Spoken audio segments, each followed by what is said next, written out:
Social মিডিয়াতে একটা post দেখুন, এই সব বাংলাদেশের পাগল চোয়াদের যেন বাড়িতে মা বোন নেই। আমি ভারতের মেয়েকে বিয়ে করে যুদ্ধের প্রতিশোধ নেব বলে দিলাম ভারতবাসীকে। বাহ বাহ বাহ, কি বা তোদের চিন্তা ভাবনা, কি বা তোদের মনুষ্যত্ব। এবার আমাদের ভারতের মেয়েদের রিপ্লাইগুলো একটু শুনে নে। হাফ কাটা থেকে ফুল কেটে দেবো, হিসিও করতে পারবি না। কেন, তোর বোনের কি হলো? তোরা তো নিজের বোনকেই বিয়ে করিস। তোদের মুখে ভারতের মেয়েরা হিসিও করবে না।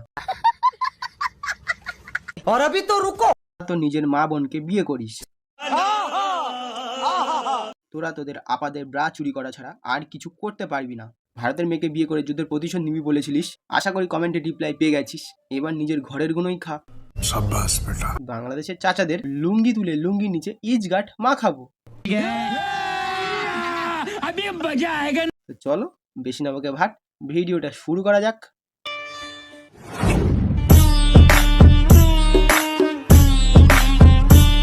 ভারতের দাদাদেরকে বলতে চাই, পাকিস্তানের সাথে যুদ্ধ লাগলে বাংলার মুসলিম জনতা চুপ থাকবে না। হয়তো আমরা ফিলিস্তিনে যাইতে পারি নাই, কারণ ফিলিস্তিনে যাওয়ার আমাদের ভিসা ছিল না। পাকিস্তানে যাইতে বাংলার মুসলিম জনতার ভিসা লাগে।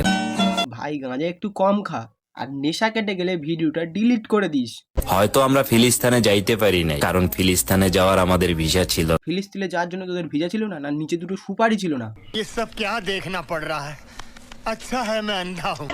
ডক্টর ইউনুস স্যার বলছে ইন্ডিয়াকে আমি ভয় পাই না, এমন হাজার ইন্ডিয়াকে কেনার ক্ষমতা আমার আছে। আমি মাস্টার মাইন্ডের খেলোয়াড়, আমাকে ভুলে যেও না ইন্ডিয়া। একবার নয়, দুবার নয়, 10 বার ইন্ডিয়াকে কেনার ক্ষমতা রাখে বাংলাদেশ। ডক্টর ইউনুস স্যার বলছে ইন্ডিয়াকে আমি ভয় পাই না, এমন হাজার ইন্ডিয়াকে কেনার ক্ষমতা আমার আছে। আমি মাস্টার মাইন্ডের। আমাদের টিএমসির নেতাদের ব্যাংকে যা টাকা আছে, তোদের বাংলাদেশকে 20 বছর বসিয়ে খাওয়াবে।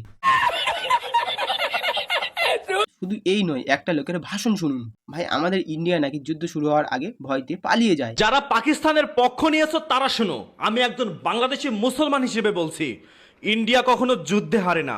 প্রয়োজনে যুদ্ধ শুরু হওয়ার আগে তারা পালিয়ে যায়। ইন্ডিয়া যদি যুদ্ধ শুরু হওয়ার আগে যদি পালিয়ে যেত, 1971 সালে পাকিস্তান তাদের পিছন এইভাবে মেরে দিয়ে লাল করে বেরিয়ে যেত।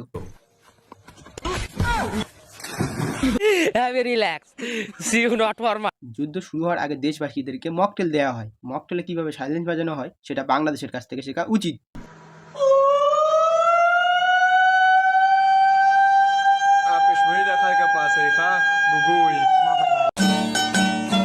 বাংলাদেশের টেকনোলজি কতটা উন্নত তোমরা নিশ্চয়ই বুঝতে পারছো।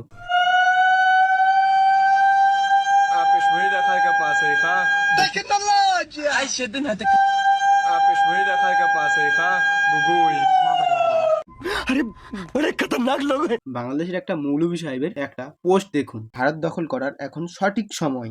4 দিনে কলকাতা দখল করে বলেছিল, বালছিড়ে আটি বেঁধেছে। এখন পুরো ভারত দখল করতে চাচ্ছে। বাংলাদেশের একটা মিসাইল থেকে আমার ভয় থর করে কাঁপছি। ও ভাই রে ভাই, ও প্যানেল মে আর গুছাইছে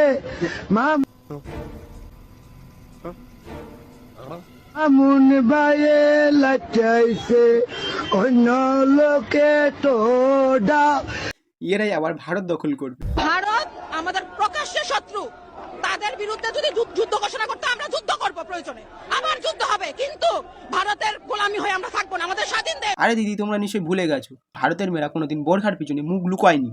আগে নিজের মুখকে পর্দার পিছন থেকে বার করুন, তারপরে স্বাধীনতা নিয়ে যুদ্ধ করবেন।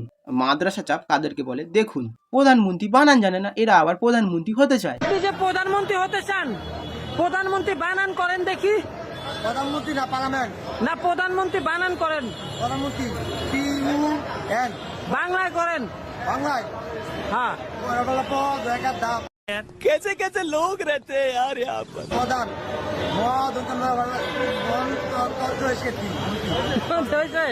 আচ্ছা, প্রধানমন্ত্রী ইংরেজিতে কি বলে?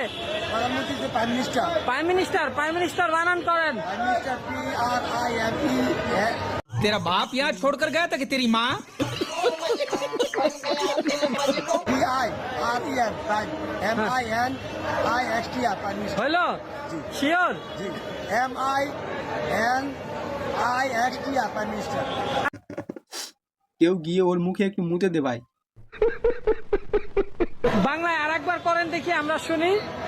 বাংলায় বাংলায় পরবলা প জায়গা দা অন্যান্য প্রধান মহাদন্ত নয় তরবেলা চাষ করতে মন্ত্রী মন্ত্রী নিহত হচ্ছে জঙ্গলি আর আহত হচ্ছে বাংলাদেশের লুঙ্গি। এদেরকে আমরা সার্কাসের জোকার বলে মনে করি। এদের কাছে যে টেকনোলজি আছে ওইগুলো নিয়ে যদি বিশ্বের সাথে যুদ্ধ করে তাহলে অনায়াসে বাংলাদেশ জিতে যাবে, ময়দানে না ফেসবুকে। ভিডিওটা আজকে এই পর্যন্ত। ভিডিওটি ভালো লেগে থাকে লাইক কমেন্ট ও শেয়ার করতে ভুলবেন না।